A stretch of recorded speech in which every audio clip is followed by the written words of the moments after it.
Well, I've got a battery box mounted up. The factory battery box I just cut up and used it. I went ahead and bent this edge in my vise, bent this top edge of my vise so it doesn't rub through the battery on a sharp edge. And then this side I've just got a piece welded that I'm going to lob off this corner wherever it looks good with the battery. And then it's welded to a bracket that's then bolted through to the fender. Two of the factory bolts that were from the battery box. See, the battery box used to sit clear back to there. The two front ones on the fender fit the two back ones of the battery tray. So I have factory bolt holes through there. One hole was already here. I just wallered it out, put a new bolt in, drilled a new hole for that bolt, and then drilled a new hole for this bolt. And I've got that gusseted on the front there with a nice little corner on it, so there's no sharp edge when you're reaching through to disconnect the radiator or whatever is going on at the time. I'm thinking I can make this radiator mount like an L shape to go here and bypass the hitting the battery. The radiator can't sit straight up with the intercooler because then it hits the hood, this piece of the hood. So the radiator is going to lean back and sit up and down straight with the engine. And then it clears and the fan clears. So I got to make brackets for that to make it work correctly. But it should be fine. A 65 battery fits perfectly in there.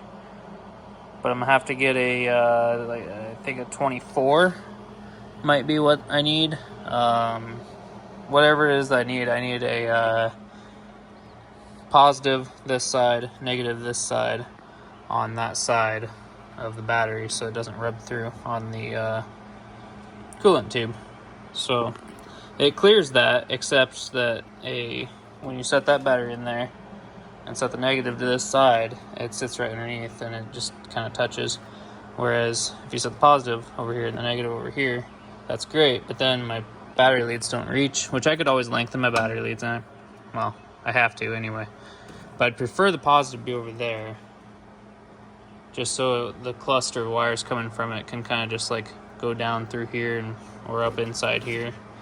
I don't really want it up here because that risks catching something on it and grounding it out, shorting it out. So I'm gonna go ahead and unbolt this battery box now that I got it tack welded in here and weld it all up and then bolt it in permanently. I'm gonna paint behind it where the old battery box was. The metal's good, it's just a little bit of rust. I can get to my power steering reservoir even with the battery in there. It's kind of tight, but I can do it.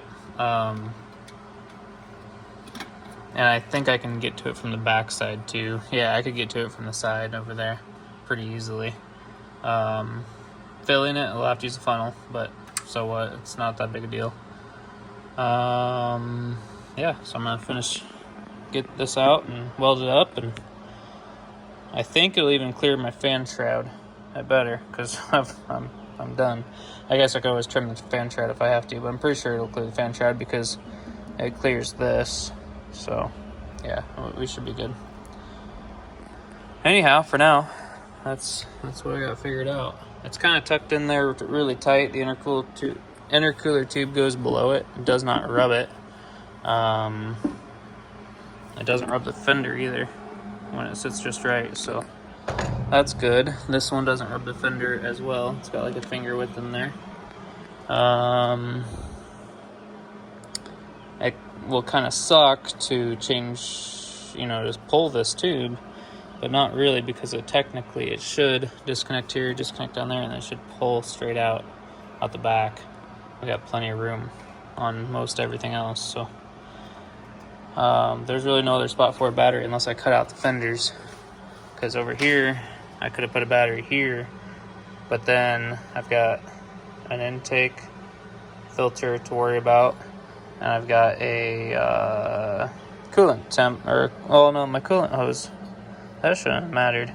I might have to cut this off for my coolant hose to work.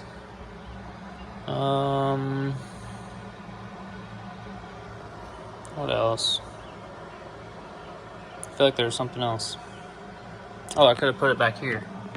I could have cut this fender out and put a battery back there, but then it kind of interferes with this, and I got rope wires all the way over the engine or across the radiator, and I'd like to keep it on the driver's side, and if I want an extra battery, I could put one there, I could put one in the trunk.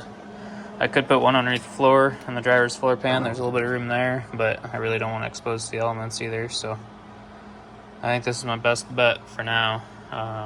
I can always redo this later on, but this will get us down the road, so this it's solid.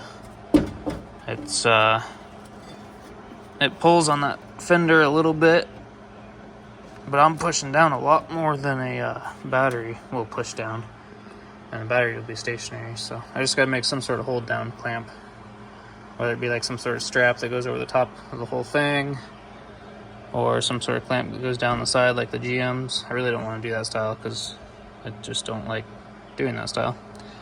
They're okay, but I don't know. I could run a strap from this hook over to the fender. That would probably be the most ideal.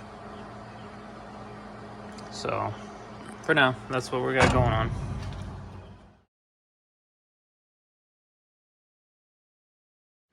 Well, here's my battery box. It's all painted up. We got some spot welds down there. We're fully welded there. Welded pretty good there.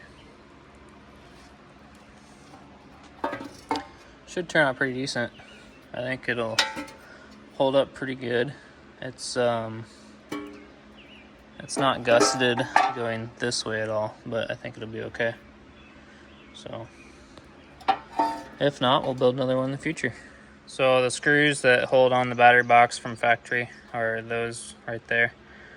These are fender screws, I believe, out of a Dodge pickup, like a second gen 94 to 02. They're either fender or something to do with core support.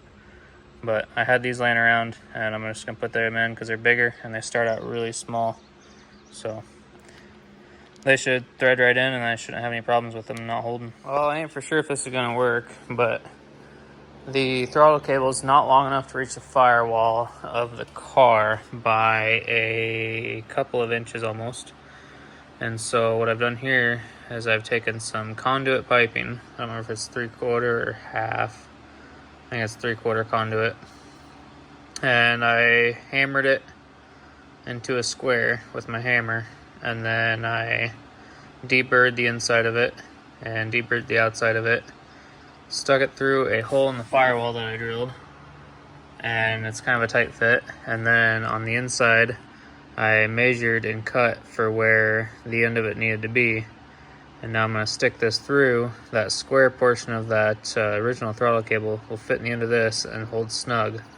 Oh, and should be able to attach to the throttle pedal without having an issue. So we're going to try that now and be a trial and error type deal, because I don't know if this is going to work or not. But if it does, it'll get me by till I can order a adjustable cable, because this cable doesn't have any adjustment to it. So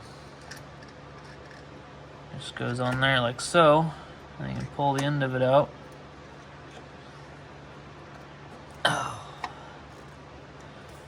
And tuck it in here. Stick it through the hole.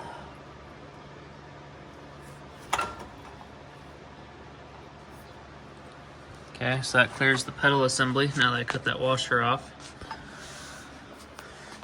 Oh yeah, I think I forgot to mention that round piece on the outside of that pipe is or it's like a D shape now because I cut it, but it's just a big washer. And then yeah, I should be able to get some vice grips on that and then hook up my pedal. Should clear, honestly. There's a little nub on the end of that was catching before, so that's why I made the pipe longer. And yeah, I'm gonna go ahead and get some vice grips out and hook it up, and if that works, I'm gonna take it back off and take it back out and weld that washer, and then drill some holes through the washer so I can self-tapper it to the firewall.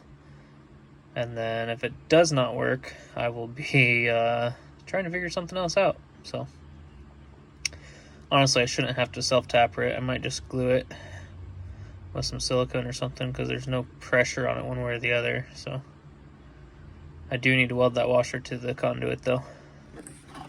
Can anybody tell me what wires are what on a 54 Oldsmobile 98?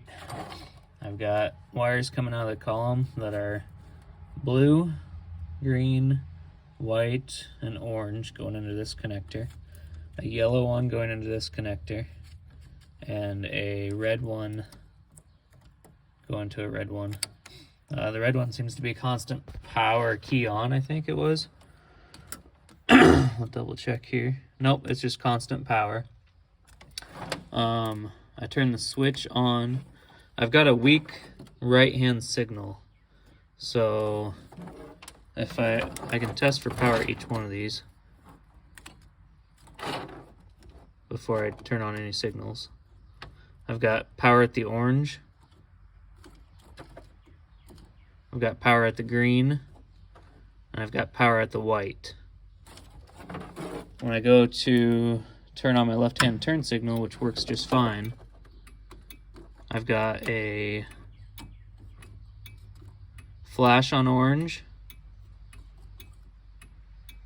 solid green, solid white, flash on yellow. When I go to my right turn signal, I've got a very weak flash, nothing on yellow, weak flash on orange,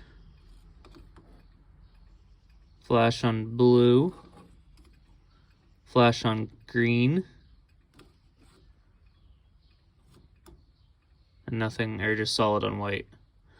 So I don't know what my symptom is here. I don't know if it's something to do up in the switch or somewhere in the column where a wire is rubbed through and shorting out, or if I have another symptom beyond all this wiring. If somebody could tell me how that wiring works there, which one is which. I ordered a manual for this car, but it won't be here till another week, and I'd like to get this solved here the next day or two. Thank you very much.